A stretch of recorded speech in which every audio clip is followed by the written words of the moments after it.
আসসালামু আলাইকুম ওয়া রাহমাতুল্লাহি ওয়া বারাকাতুহু। হামিদা ওয়া মুসাল্লিয়া ওয়া মুসাল্লিমা আম্মা বাদ।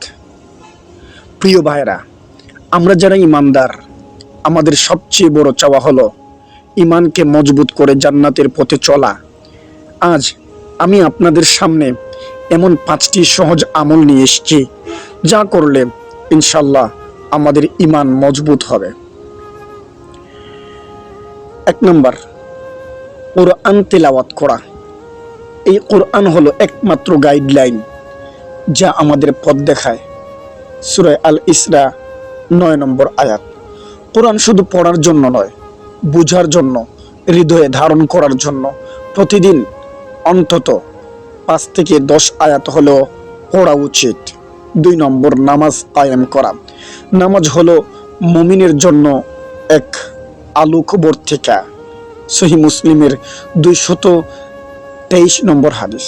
ভাই বোনেরা, যদি আমরা 5 ওয়াক্ত নামাজ আদায় করি, দেখবেন জীবনটায় অন্যরকম বরকত আসতে শুরু করবে ইনশাআল্লাহ।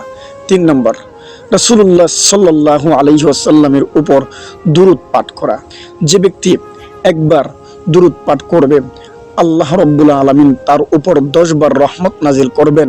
সহিহ মুসলিম হাদিস নম্বর 408। প্রতিদিন সকালে রাতে 10 বার হলেও দুরূদ পড়ার অভ্যাস করুন।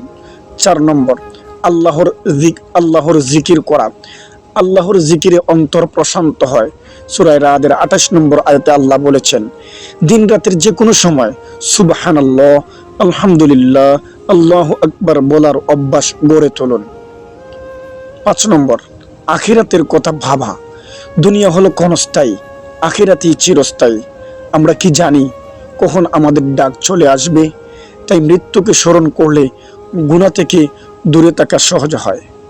প্রিয় ভাই ও বোনেরা, এই 5টি আমল সহজ হলেও এগুলো আমাদের জীবন বদলে দিতে পারে।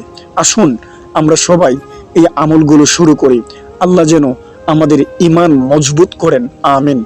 আপনারা যদি মনে করেন এই ভিডিওটি অন্য ভাই বোনদের জন্য উপকারী হতে পারে, তাহলে শেয়ার করতে ভুলবেন না ইনশাআল্লাহ।